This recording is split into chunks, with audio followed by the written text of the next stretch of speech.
సృష్టి test tube baby centre నిర్వాహకురాలు doctor నమ్రతను విజయవాడలో అరెస్ట్ చేసి హైదరాబాద్లోని గోపాల్పురం పోలీస్ స్టేషన్కు తరలించారు. వైద్య పరీక్షల కోసం గాంధీ ఆసుపత్రికి నమ్రతను తరలించారు.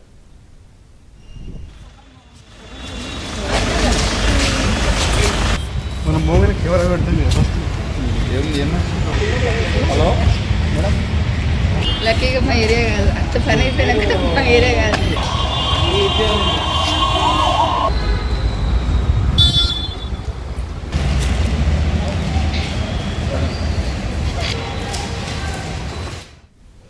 సృష్టి టెస్ట్ ట్యూబ్ బేబీ సెంటర్ నిర్వాహకురాలు డాక్టర్ నమ్రతను విజయవాడలో అరెస్ట్ చేసి హైదరాబాద్లోని గోపాల్పురం పోలీస్ స్టేషన్కు తరలించారు. వైద్య పరీక్షల కోసం గాంధీ ఆసుపత్రికి నమ్రతను తరలించారు.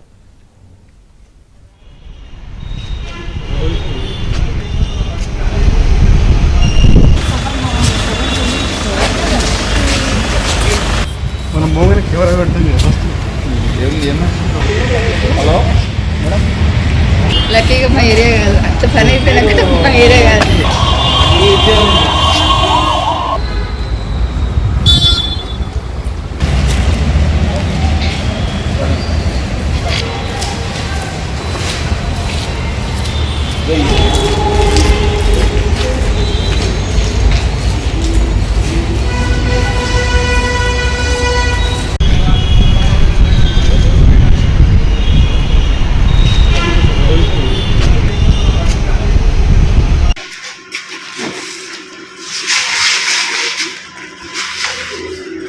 బండి వస్తుంది బండ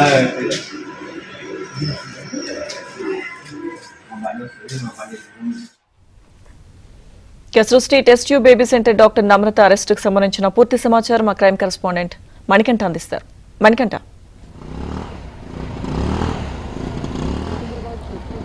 సికింద్రాబాద్ సృష్టి బేబీ టెస్ట్ ట్యూబ్ సెంటర్ ఇప్పటికే హాస్పిటల్కి సంబంధించి ఈ కేసులో 7గురిని అరెస్ట్ చేశారు. ప్రధానంగా ఈ ఫెర్టిలిటీ సెంటర్ని నిర్వహిస్తున్న డాక్టర్ నమ్రతతో పాటు విజయవాడలో సృష్టి హాస్పిటల్ సూపర్వైజర్ కళ్యాణితో పాటు మరో సిబ్బందిని మొత్తం కలిపి ఇప్పటి వరకు 7గురిని అయితే అదుపులోకి తీసుకుని పోలీసులు అరెస్ట్ చేశారు. కొద్దిసేపటి క్రితమే అరెస్ట్ అయిన 7గురిని కూడా గాంధీ హాస్పిటల్కి తీసుకెళ్లి అక్కడ వైద్య పరీక్షలు నిర్వహించనున్నారు. అనంతరం వైద్య పరీక్షలు నిర్వహించిన అనంతరం వాళ్ళని జడ్జి ముందు అయితే ప్రవేశపెట్టుతున్నారు. అక్కడ వాళ్ళందరికీ కూడా రిమాండ్ విధించే అవకాశం ఉంది. మరోవైపు కస్టడీ కోరే అవకాశం కూడా ఉన్నట్లుగా కూడా మనకి సమాచారం అందుతుంది. పూర్తిగా ఈ ఫెర్టిలిటీ సెంటర్పై వచ్చిన ఫిర్యాదు మేరకు ఈ సికింద్రాబాద్లో మారేడుపల్లికి లో నివాసం ఉంటున్న భార్యాభర్తలు ఈ సెంటర్ని అయితే సంప్రదించారు. తమకు పెళ్ళై కొన్నేళ్ళు అవుతున్నా పిల్లలు లేకపోవడంతో ఇబ్బందులు పడుతున్నామని వాళ్ళు హాస్పిటల్ని అయితే వాళ్ళు సంప్రదించారు. అయితే టెస్ట్ ట్యూబ్ ద్వారా IVF విధానం ద్వారా బేబీని టెస్ట్ ట్యూబ్ విధానంలో బేబీని అయితే ఇస్తామంటూ కూడా వాళ్ళు అయితే చెప్పారు. అయితే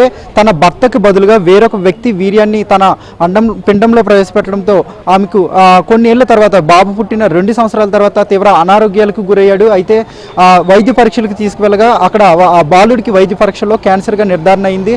తమకు లేనిది అలాగే తమ కుటుంబ సభ్యుల్లో ఇప్పటి వరకు ఎవరికి కూడా క్యాన్సర్ లేదు, అలాంటిది తన బిడ్డకు క్యాన్సర్ ఎలా వచ్చిందంటూ కూడా టెస్టులు అయితే నిర్వహించారు. అయితే ఆ టెస్టులో నిర్వహణలో భాగంగా DNA టెస్టులు కూడా నిర్వహించగా DNA శాంపిల్స్ వేరువేరుగా ఉన్నాయి. అయితే తన భర్త ఇచ్చిన వీర్యంతో కాకుండా వేరొక వ్యక్తి ఇచ్చిన వీర్యంతోనే ఈ బాబు జన్మించాడంటూ కూడా ఆమె హాస్పిటల్కి వెళ్ళి క్వశ్చన్ చేసే ప్రయత్నం చేసింది. అయితే ఆ సమయంలోనే ఆసుపత్రి యాజమాన్యం కూడా కొంత నిర్లక్ష్యంగా వ్యవహరించింది.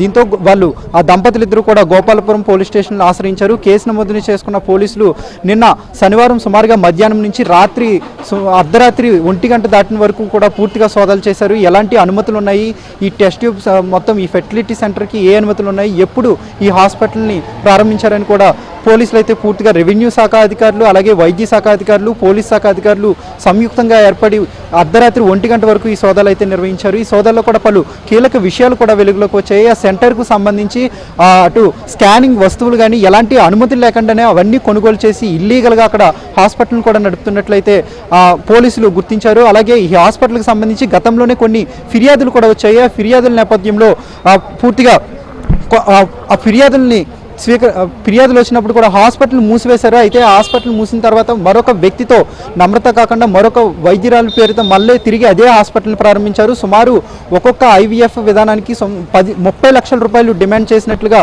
పోలీసులు అయితే ఇప్పటికీ దర్యాప్తులో తేల్చారు. 15 లక్షలు ఆన్లైన్ ద్వారా 15 లక్షలు ఆఫ్లైన్ ద్వారా డబ్బులు సేకరించి వీళ్ళు ఈ మొత్తం ఈ తతంగాన్ని అంతా కూడా నడుపుతున్నట్లుగా కూడా పోలీసులు అయితే దర్యాప్తులో వెల్లడించారు. అంతేకాకుండా సుమారుగా హాస్పిటల్లో నిన్న చేసిన సోదాల్లో పలు రికార్డులను కూడా స్వాధీనం చేసుకున్నారు. ఆ రికార్డులతో పాటు ఫ్రిడ్జ్ల్లో భద్రపరిచిన సుమారు 50 వీర్య దానికి సంబంధించిన కూడా అవన్నీ కూడా శాంపిల్స్ని కూడా సేకరించారు. ఇంత మొత్తంలో ఎవరు డొనేట్ చేశారు, అసలు ఇదంతా కూడా ఎవరెవరు సమక్షంలో జరిగిందని కూడా పోలీసులు అటు వైద్యాధికారులు కూడా ఇప్పటికే పూర్తిగా వివరాలు అయితే ఆరా తీస్తున్న పరిస్థితి కూడా కనబడుతుంది. అయితే ఈ హాస్పిటల్కి సంబంధించి కొన్ని ప్రధాన ఆరోపణలు కూడా వినిపిస్తున్నాయి. ఎవరైతే దృఢంగా ఉంటారో అలాగే స్పోర్ట్స్కి సంబంధించిన వ్యక్తులు ఉంటారో వాళ్ళంతా కూడా అందమైన వ్యక్తుల్ని వాళ్ళకి సంప్రదించి వాళ్ళ యొక్క వీర్యాన్ని ఇల్లీగల్గా తీసుకుంటూ భార్యాభర్తలు నమ్మించి భర్త వీర్యాన్ని తీసుకుని ప్రవేశపెడుతున్నామని నమ్మించి వేరొక వ్యక్తి వీర్యాన్ని వాళ్ళ దంపతుల్లో భార్యకైతే వాళ్ళకి ప్రవేశపెడుతున్నారు. దీంతో ఈ తతంగం అంతా కూడా గత కొద్ది ఏళ్ల నుంచి సాగుతున్నట్లుగా కూడా తెలుస్తుంది. పూర్తిగా అక్రమంగానే ఈ తతంగం జరుగుతున్నట్లు, ఇల్లీగల్గానే జరుగుతున్నట్లు కూడా వీళ్ళు ఎలాంటి భయభ్రాంతులు లేకుండా పూర్తిగా జరుగుతున్నట్లు కూడా ఇప్పటికే పోలీసులు నిర్ధారించారు. అటు ఇదే సృష్టి హాస్పిటల్కి సంబంధించి కొన్ని బ్రాంచులు కూడా 2 తెలుగు రాష్ట్రాల్లో ఉన్నాయి.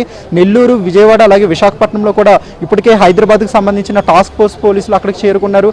అక్కడ ఎలాంటి విధానాలను అనుసరిస్తున్నారు, ఈ ఐవీఎఫ్ విధానం ద్వారా అలాగే సరోగసీకి వచ్చే వాళ్ళ నుంచి ఎలాంటి అనుమతులు తీసుకుని వాళ్ళందరికీ కూడా ట్రీట్మెంట్ చేస్తున్నారని కూడా పోలీసులు అయితే పూర్తిగా ఒక సమాచారాన్ని అయితే రాబట్టిన పరిస్థితి కనబడుతుంది. మరోవైపు ఈ కేసులో ప్రధాన నిందితుడిగా ఉన్న నమ్రత వెంటనే సృష్టి హాస్పిటల్పై కేసు నమోదవగానే వెంటనే ఆమె తప్పించుకునే ప్రయత్నం చేసింది. విజయవాడలో తన అమ్మ ఇంటికి అయితే వెళ్ళిపోయింది. అయితే హైదరాబాద్ పోలీసులు అలాగే టాస్క్ ఫోర్స్ పోలీసులు తీవ్రంగా శ్రమించిన అనంతరం ప్రత్యేకంగా కొన్ని బృందాలు విజయవాడకి వెళ్ళి వాళ్ళ అమ్మ ఇంట్లో ఉన్న నమ్రతను అయితే అదుపులోకి తీసుకున్నారు. ప్రస్తుతం నమ్రతను అదుపులోకి తీసుకుని వైద్య పరీక్షలకు అయితే తరలించిన పరిస్థితి కూడా కనబడుతుంది. అయితే గత కొద్ది సంవత్సరాల నుంచి ఈ తతంగం అంతా నడుస్తున్నట్లుగా కూడా పోలీసులు అయితే ఇప్పటికే నిర్ధారించారు. పూర్తిగా ఇదంతా ఇల్లీగల్ కోణంలో జరుగుతుంది కాబట్టి ఎంత మొత్తంలో డబ్బులు సేకరిస్తున్నారు, అలాగే ఎవరికైనా వైద్య అధికారులు కూడా ఈ డబ్బులు ఏమన్నా లంచంగా ఇచ్చి ఈ సెంటర్ని అయితే నిర్వహిస్తూ ఉన్నారనే కోణంలో కూడా పోలీసులు అలాగే వైద్యాధికారులు మొత్తం పూర్తిగా కూడా వివరాలు అయితే రాబడుతున్న పరిస్థితి కూడా కనబడుతుంది. అలాగే హాస్పిటల్లో ఇప్పటి వరకు ఎంతమంది ఐవీఎఫ్ విధానం ద్వారా పిల్లల్ని వాళ్ళు పిల్లలు పొందారు, అలాగే ఎంత మొత్తం చెల్లించారు, వాటికి రికార్డులకు సంబంధించి ఎలాంటి రికార్డుల్లో పొందుపరిచారని కూడా పోలీసులు ఇప్పటికే కీలకమైన సమాచారాన్ని కూడా రాబట్టారు. అయితే ఈ రికార్డుల్లో కూడా సమాచారం అంతా కూడా చాలా తారుమారుగా ఉన్నట్లుగా కూడా అధికారులు అయితే గుర్తించారు. ఎందుకంటే హాస్పిటల్లో ఎంతమంది పనిచేస్తున్నారు అనేది స్పష్టంగా లేదు, అలాగే ఎవరెవరికి ఎంత మొత్తంలో డబ్బులు తీసుకుని ట్రీట్మెంట్ చేస్తున్నారు అనేది కూడా పూర్తిగా కూడా ఒక గందరగోళం. రికార్డులు అయితే డాక్యుమెంట్లో పూర్తిగా హాస్పిటల్కి వచ్చే వాళ్ళ బాధితుల సంఖ్య, అలాగే రికార్డులో పొందుపరిచిన బాధితుల సంఖ్య, అలాగే ఖర్చుల వివరాల్లో కూడా పూర్తిగా డాక్యుమెంట్స్లో కూడా గోల్మాల్ జరిగినట్లు ఇప్పటికే పోలీసులు అలాగే వైద్యాధికారులు గుర్తించారు. మొత్తం అన్ని కోణాల్లో కూడా ఈ స్కామ్ వెనుక ఎవరున్నారు, ఈ అక్రమ తతంగం వెనుక ఎవరున్నారని కూడా పోలీసులు అయితే ప్రస్తుతం దర్యాప్తు చేపట్టిన పరిస్థితి కనబడుతుంది. Right, thank you Manikanta.